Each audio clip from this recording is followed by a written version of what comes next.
Ashhadu an la ilaha illallah la sharika lahu wa ashhadu anna Muhammadan rasuluhu. That is, I bear witness that there is no God but Allah, and I further bear witness that Muhammad, peace and prayers and blessings be upon him, was the last and final messenger and prophet of Allah subhanahu wa ta'ala. Alhamdulillah, alhamdulillahi rabbil alameen. All praise is due to God, all praise is due to Allah. All praise is due to Allah, the Lord of all the worlds. Allahu Akbar, Allahu Akbar, Allahu Akbar. God is greater, God is greater, God is greater. God is greater than anything we can think of, anything we can imagine, anything we can see, touch, taste, feel. Any concept, Allah subhanahu wa ta'ala is greater than that. And he shows us consistently through his magnificent signs, through the signs that we get on a daily basis, on a second by second, minute by minute, day by day, week by week. Continuously, we get these signs. And we get these signs so that we may submit, so that we may submit to the truth, to his highness, his glory, his magnificence, and his love that he has for us, and his protection, and the list goes on and on and on, right? So we have to be conscious of these signs. And one of the signs that we can adapt or take in as a sign is the concept of reference points. We've been given this magnificent, we call it this tool, phone, and other devices that give us GPS, right? They share with us what our location is, where we are compared to where we want to be. They give us direction as to how to get there. But these things are only as useful as the battery in it, right? Or as useful as the satellite that is bouncing information off of it. That being said, if the satellite dies, that thing is useless, right? We've all had points and periods and times where you spend all this money on this wonderful, magnificent device, but there is no signal, so it can't tell you anything, right? Or the battery dies. It's only got so much life in it. You don't have a charger. It can't tell you anything. Allah subhanahu wa ta'ala has given us natural reference points, right? Way before GPS. We think about the people, and Allah mentions this in Quran. He says in ayat Surah 6, ayat 97, he says, and he is the one who made for you the stars, that you may guide yourselves with them in the darkness of the land and in the sea. Surely Allah speaks the truth. So Allah, prior to GPS, prior to even maps, right? Allah has given us things that are constant that we can refer to and guide ourselves with. He didn't say that we can guide ourselves with it, right? We have the beautiful thing like the North Star, right? The North Star always tells you where north is, right?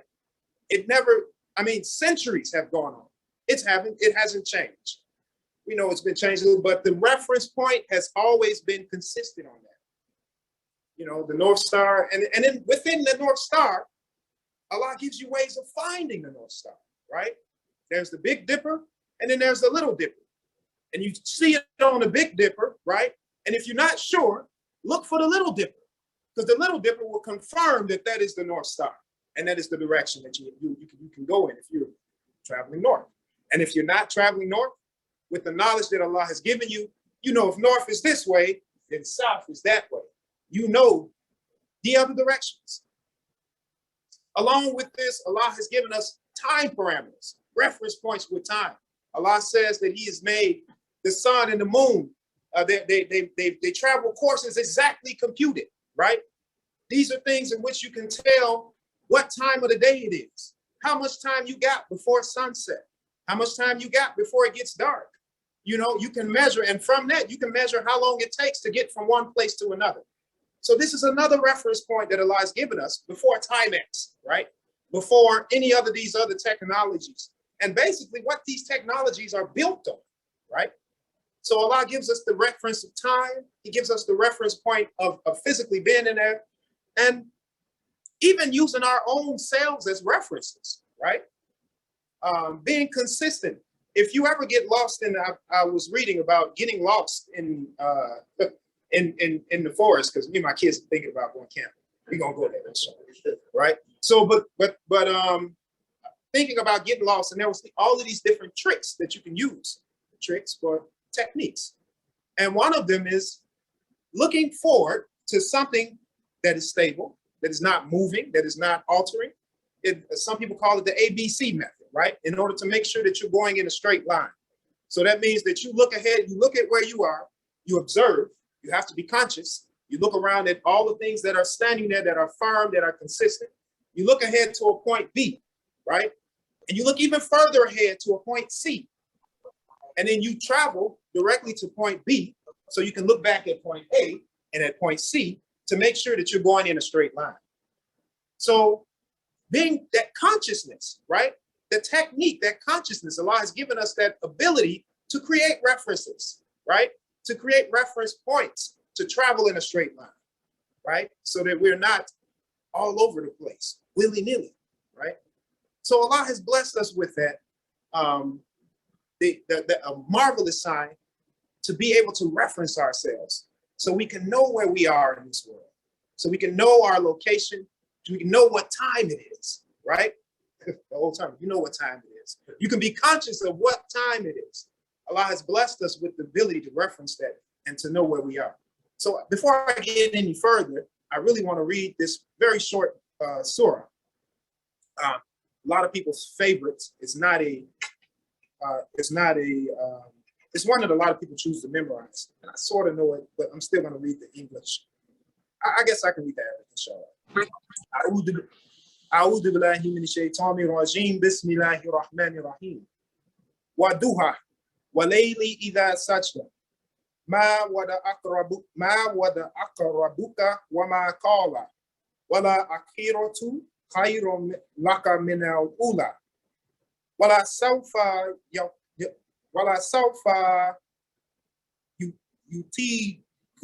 ربك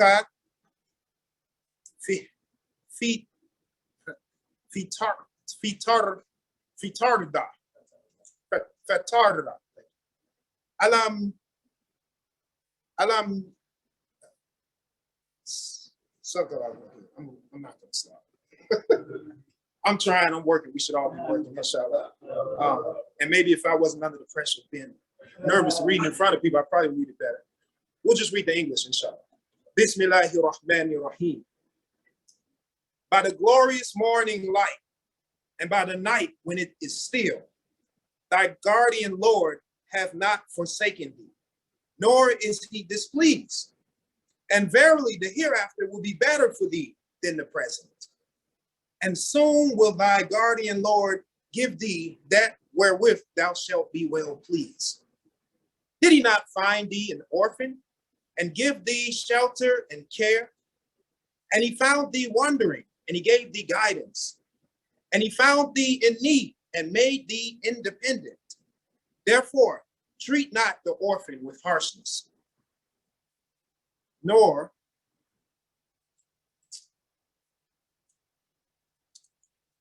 repulse the petitioner unheard, and the bounty of thy Lord proclaim. Sadaqallahu al-Amin. Surely Allah speaks the truth. So in this magnificent surah, right, Allah is talking about, he starts off with the glorious morning light. As we mentioned, in itself is a reference. And then by the night, which is still. So we can look at those two things as a reference point, right? Glorious morning light, that's the time to be moving about, time where there's everything is quite clear, time for work, time for action, and then a night that is still. But these two things are also parameters to tell you time, right?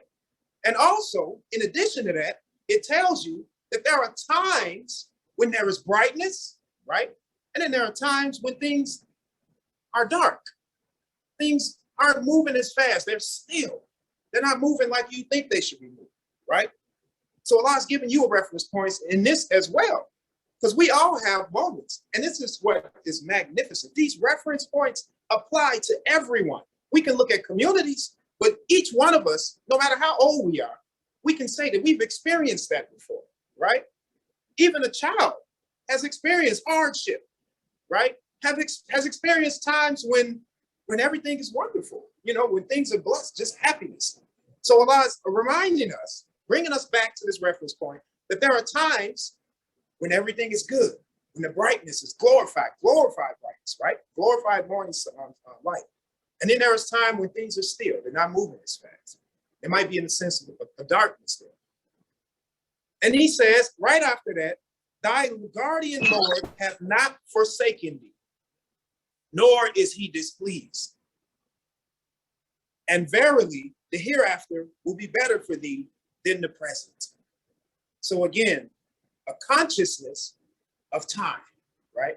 Even though first he starts off with using that as a reference point, right?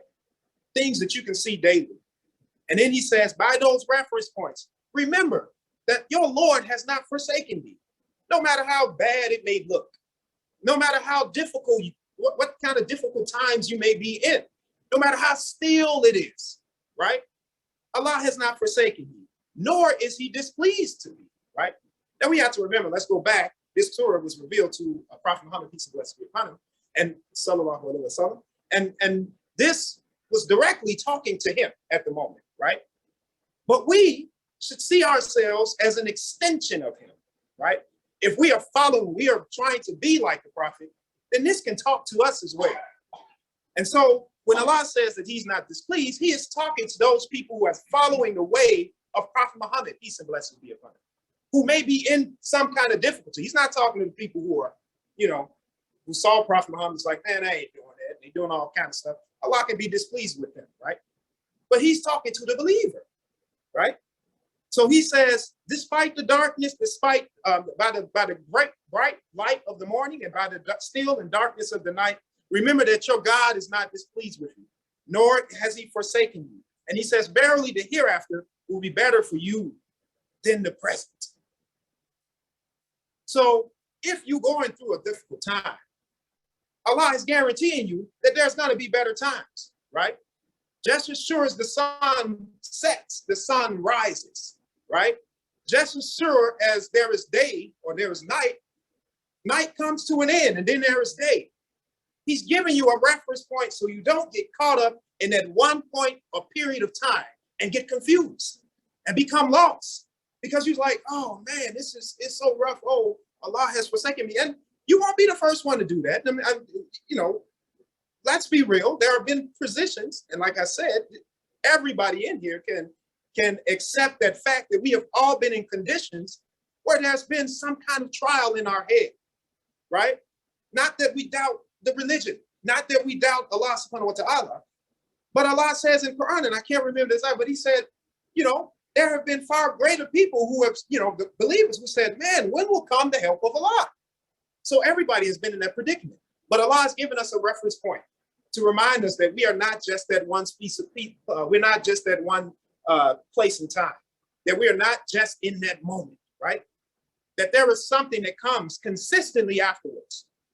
And he says, and soon will thy guardian Lord give thee that wherewith thou shalt be pleased. And he reminds us that did he not find you as an orphan and give thee shelter? And try to respect time. But we know the life of Prophet Muhammad, peace and blessings be upon him. We know that he was orphaned several times over, right? And I talk about orphans a lot, right? Because it's a reality. It's in the book a lot for a reason, right? It's in the prophet's life for a reason. We all stand at some point, sometime as feeling cut off, right? Feeling alone, feeling without protection. And Allah says, did we not find thee as an orphan and give you shelter when nobody else could, right? And he found thee wandering and gave you guidance. And he found thee in need and made you independent, right? Without a need of anybody's protection. We do for self people, right? That's the history that we have. We don't wait for the government to give us food stamps and I mean, we could use that, but we don't wait. We don't sit and die if the government don't come to our rescue. We don't sit and die if the roof falls off and nobody helps us. We are naturally, through our history, independent. independent of everything except, of course, God, right? Because Allah said he made you independent. You don't have to rely on those things. So in return, Allah asked you and us, therefore, treat not the orphan with harshness, right? Nor repulse the petitioner, the person that's asking. And the bounty of thy Lord proclaim, right? And that means, well, from my perception, once you are in that glorious daylight and you got everything coming to you, you know, we understand there was a time of stillness, but there was a time when things are popping, business is booming. You know, you have money in your pocket. I got my car, my family's happy. Everything is going really, really well for me. When you're in that position, remember where you were before and go and help the orphan. Go and help somebody who don't have it, right? Go, somebody comes and asks you for something, do your best to help them out, you know? And the most important part is the bounty of thy Lord, right? Because all of that is Allah's bounty. It's one, a remembrance that all of the goodness that you are getting is not because of you. No, that's all Allah. All of this greatness, the sun, the moon, the things that we build and make, and the degrees that we get, the money we accumulate, the projects that we create and complete, all of that is the bounty of Allah. It's not yours. It's the bounty of Allah. And he says, proclaim it. So we can look at different terminologies, and I'm going to cut it short, but proclaim, first and foremost, means to make an announcement about it. Don't sit up there saying, I did that. You know, that was me right there. No, if it was not for Allah subhanahu wa ta'ala, I would be worse off than you. That's how we should come to it. And mashallah, this is Allah's bounty, and I'm proclaiming it. I'm going to tell you that it's Allah's bounty, and I'm going to use it to do Allah's work, right? I'm going to take that glorious morning. I'm like a solar panel, right? I'm going to take that glorious morning. I'm going to soak up all of that sun. And when it's dark, I'm going to have a reserve of energy that I'm going to be able to get out. My refrigerator is still going to run. I might be able to plug yours, you know, because we have prepared and Allah has given us, that's the beautiful thing. And I'm not going to get too much into it.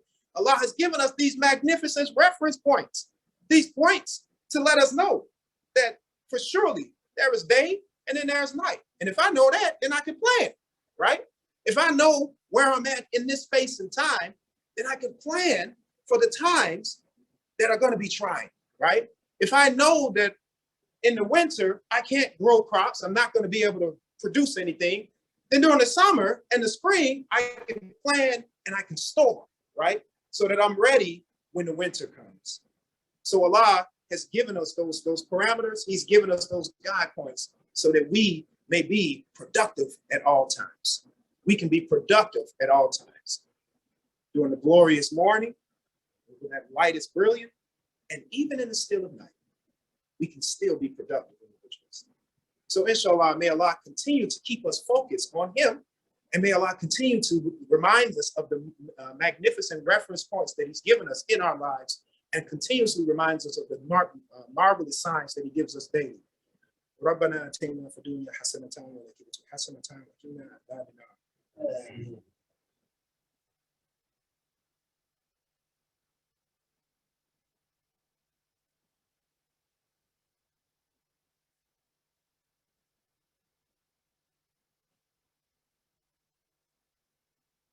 Alhamdulillah. Alhamdulillah, Rabbil Alameen. All praises due to Allah, all praises due to Allah, the Lord of all the worlds. Allah is most gracious, and he's given us these guideposts for us. He is the hadith, right? The guy. He is the guy. And he is for us to pattern ourselves, to connect ourselves with whenever we're in motion, right? To make sure that we don't go the wrong way. But the thing that throws you off, even when you know the path, right? You know you got a map in front of you. The things that throws you off is the distraction. So even for the Muslim who has the guide, has the guide, the hadith, right? Has all of the guides. We got the Quran, we got 5 continuous prayers, we got hadith, we got history, we got all of this, we got learned people who were, even within that, the shaitan knows that he ain't going to be able to get us up from, right? So he's got to distract you. He got to throw you off the path another way. Just going to share this interesting fact. There is a treatment, and they are now officially calling it a treatment, right? It's actually quite popular now. And when I say now, probably in the last, 15, 20 years, it's been popular. And it's called mindfulness, right? They do the mini mindfulness, these different treatments they do. And to be honest, I'm gonna try to explain it real quick. For those people who don't know, mindfulness is really you becoming aware of where you are in that moment, in that time, in that place. We use this a lot in my prison on the young men, because it works a lot for like post-trauma, this PTSD. It works a lot for anybody who has problems controlling their emotions, right? And so what they do is they get the youth or the person, whoever, to sit back and take a moment. First, talk about what the emotions are that you have, right? I get angry, I'm happy, name that emotion. I'm anxious, nervous, a little anxious up here, right? Nervous. But once you do that, then there's a practice of recognizing what it feels like. So in that moment, like they take moments to sit back and close your eyes, or not close your eyes, but to recognize how you're feeling when that happens, so that when that emotion occurs, you can be conscious of it, right? So when you start getting angry, and I tell this to my kids, not my kids, kids in my prison, your fists are balled up. You're squeezing your fist. Are you angry? Are you upset? You're turning red, you're pacing. All of these are signs for them. You need to slow down. You need to realize the emotion that you're in, right? And so the training is to let them know on their own when they're crossing over into that emotion, right? So becoming mindfulness, that's just for them. A lot of people become mindful of, to keep their health, how you feel, recognizing, just closing your eyes, feeling your fingers. There's a thin line between that and meditation. And actually it is meditation, right? It's a sense of meditation. You can look at yoga, they do it, and all of these different art forms, they do it. But it's meant to keep control over yourself when your emotions are running amiss. But you can't just stop there, right? You got to be conscious of the emotion, and then you got to know how to respond to that emotion, Because if we just respond with how we feel in the moment, we'd all be in a lot of trouble, right? So the mini mindfulness is a way of centering yourself and finding a reference from within to check yourself when emotions are running. So we can do this as individuals, and we can also do this as a community, right? We can check ourselves when we get, we're just rolling without thinking, or when we are responding out of anger. And the prophet, peace and blessings be upon him, always talked against anger. But we know it exists because he also, in Abasa, it says he frowned. So I don't know if you want to say he was angry. He was definitely disappointed. You can pick the word, but we are human. One, recognize that we have different stages, different emotional spaces, and we do become angry. We do become happy. We do become anxious. We do become sad. We are just as human as anything else. We do become sometimes overly passionate, right? We do become all of those human things that are out there. Islam doesn't necessarily stop you from being human. You are still going to have those emotions. The question is, are you going to be able to recognize it when it comes? And how do you respond to it? How do you respond to it? So just having the consciousness, which is what mindfulness does, having the consciousness that you have, accepting, right, that you have those emotions and being conscious when they come, then you can respond better. So my connection with the reference is that Allah has given us this reference of knowledge, these points, this consciousness, right? Because that's really what mini mindful is. It's being conscious of your whole self And here is another sign, because Allah has told us, He's given us points in our lives, these 5 daily prayers, times where we pull out and we're doing our own mini mindfulness, right? We're pulling away from the rest of the world. We are being in that moment, in that time. And for us, we are connecting with God so that we can become clear thinking. So it's one thing to do that for yourself, which is what we do. But it's another thing to be conscious that other people are also human, right? Which means that other people get angry, other people get mad, other people get happy, other people get sad. And other people have a right to have that feeling. So we have to be conscious enough that we don't feed off of their energy, right? We have to be knowledgeable enough to know that my sister, she's mad right now. So what she's saying is probably coming out of anger. So I'm not going to go and throw something back at her. I'm going to say, oh, you look like you're angry right now. I don't know if I'll say that. Don't know how it go over. But in my head, I would definitely say that. And my response will be that of one who is conscious of her anger, right? And who is given her right to be angry at the time. Perhaps it may be for a good reason or not, but respecting her humanity, right? This is how we have to treat one another. The same thing with sadness. Why is she always, this sister always grumpy? They say you never know, what the next person is going through. And there's no way you can know that. But if we give each other respect enough to be human beings, to have bad days, right? For your wife to be upset and say, hey, I ain't doing this. And before you don't get up and walk out. Oh, you ain't doing that. That's it. Relationship over. No, you don't do that. You say, oh, this is not your normal behavior. This may not be your best you. But I'm curious now because there's something going on with you. And therein lies the love. So not to belabor the subject. We have to love one another. We have to respect the consciousness of the fact that we are all human. We have to respect the fact that we're human. And we have to be conscious of that moment. And at the same time of being conscious of that moment, right? We have to be conscious of the big picture. And this is what Allah was saying. During those times, when the sun is not out, right? During the difficult times, we got to be conscious enough of the big picture. So we're conscious that there is, again, sun and not sun, right? And then we're conscious that after the darkness, then comes light, right? And if we respond with that mindset, relationships will grow, right? And then we'll have respect for ourselves. We'll have more respect. And I guarantee you, and most of you have probably already experienced this, the most angriest person, the most difficult person, if you treat them with respect, with boundaries. I might tell you to let them run all over, right? That's not Islamic either, right?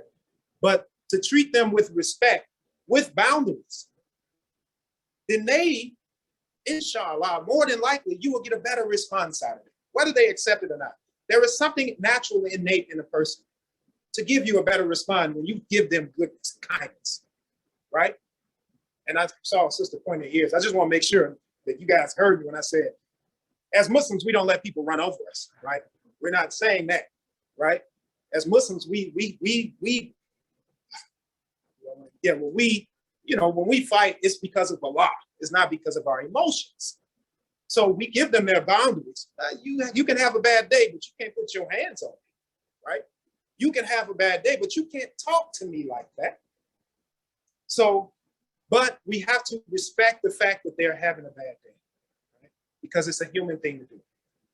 So for us to do that and respond with the big picture in mind, it makes us stronger as individuals, and it makes us stronger as a community, and it makes us at the point to be a guide for the world, a response for the world to, example for the world to follow.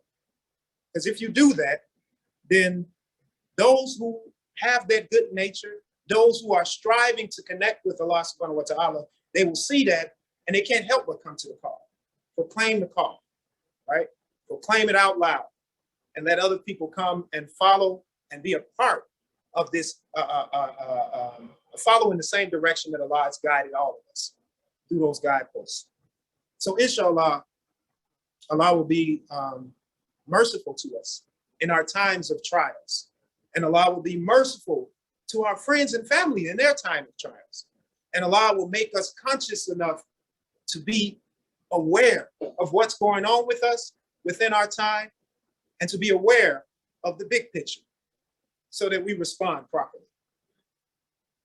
أعوذ بالله من الشيطان الرجيم والعصر إن الإنسان لفي خسر إلا الذين آمنوا وعملوا الصالحات وتواصوا بالحق وتواصوا بالصبر. صدق الله العظيم. Come to